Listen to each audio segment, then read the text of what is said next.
And a lot of times in those lows are times that we kind of start thinking about implementing new things. Hey, it's Clay, and welcome to the follow through, where we talk business, your business. Every Monday, Wednesday, and Friday at 9 a.m. Eastern, we're live on Facebook. And you can also catch every episode on Spotify, Apple Podcasts, or YouTube. All right, let's get right into it. Enjoy the show. I have decided to start my fitness journey today instead of waiting till the first. I was going to wait till the first, but I got to just start it. I don't know why I was waiting to the first. It just seems like a good time to do it, but I'm going to get back on that train today. Get myself back into shape because I've totally let myself go, and that's one of the things I need to start doing. So that is what I am going to do today. Start that journey and not wait.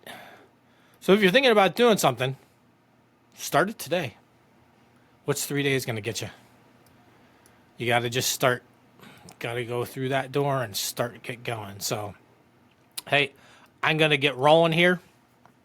So, and with that, me starting something new kind of rolls into what I want to what I want to just touch on today. And the rest of the week is going to kind of follow this same theme because I see it over and over again.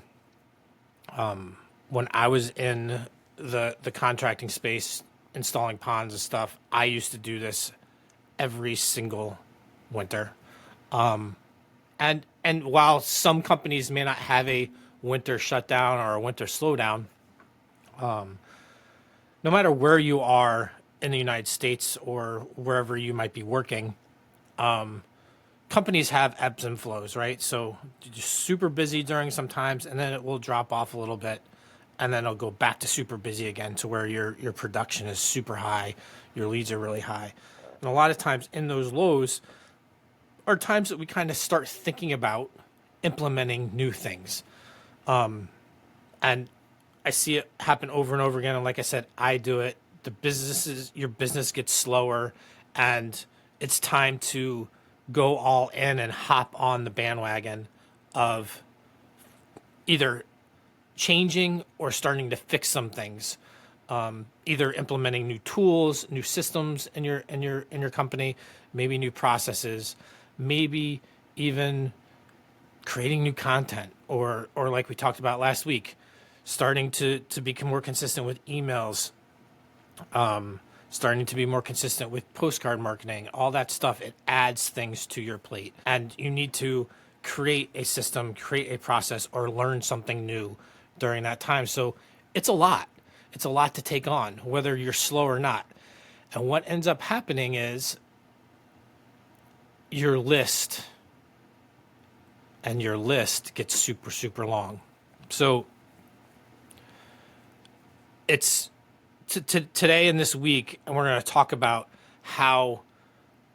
why this happens, first of all, kind of today, and then we're going to talk about how to kind of navigate that. And as we've been doing, is just kind of creating a mind shift, creating a different way of thinking about it. So your downtimes and winter in many businesses creates space. It creates a gap to where there's not a whole lot going on, and it turns into a complete wish list, a task list, a to-do list of things that you want to get done or that you want to accomplish.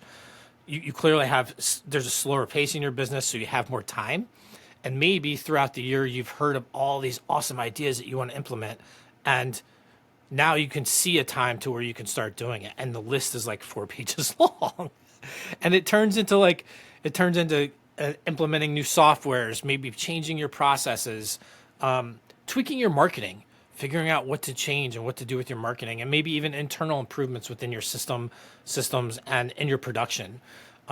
And they're all great ideas. They're all things that you should probably be doing, or that you should think about doing. But it's not that any of them are bad ideas. You're just trying to get them all done at once versus pinpointing the ones that really pinpointing the important ones, right? So typically when this happens, you have all of this lists, right? and you start working on them, 1, 2, 3, 4, and you start getting through some of them. But what ends up happening is you may not get them fully implemented. Your team may not be fully understanding of what's happening. And then your follow through starts to fade with it. You start to get busy again. Winter ends, the season's starting. Your focus shifts, completely shifts. And it shifts to production. It shifts to handling customer inquiries because they're coming in like crazy. Because now that slow time has caught up with you, and you didn't get all that stuff done, or maybe you started some of it but you didn't finish it, and you're working on getting your work done, and things are half-assed. They're half implemented, or they get put back on the shelf. You started them a little bit, they get put back on the shelf, and nothing really got fully implemented, or it kind of works, but it's not working the way you wanted it to, and then you get frustrated by it. You have this long list, and you start wherever you want to start, and then you start going through and start implementing everything at once, but nothing actually comes to fruition, or it doesn't come to fruition in a really systematic or fully implemented way. So what is the actual cost of doing too much? So clearly, if you're implementing things, the cost could be actual money cost, but a lot of times it's wasted time. You started things, you got some of it done, but then you didn't implement it, or you didn't implement it fully, and now you wasted all that time trying to implement 20 things at once. And maybe you got one of them done because there's too much chaos. There's money that you may have spent on tech or new software that you didn't get fully implemented, and now you're paying for it, continue to pay for it because you started it, but you're not fully implementing it. And really, at the end of the day, trying to change too much at once is really just going to, it doesn't speed up your progress. It actually slows it down, and it drains your resources. So why is this happening? And like I said, I used to do it consistently. I finally stopped doing it, where I had this laundry list of things, and I was trying to get everything done in 3 months, and there was just no way it could get done. There's no way it could get done efficiently or in a really, really high level way. It was always just kind of half-assed because I didn't have the time to really spend to actually implement it fully. So we do this because we hear of all these good ideas. We want to implement all of these ideas, and we want to urgently get it done. It's not because we're lazy, but we want to get it all done. And you're thinking to yourself, well, so many people are doing this, but I'm not. I'm going to be left behind. I need to get this done now. If I don't get it done now, then what's going to happen? I'm going to be, I'm not going to be at the forefront of things.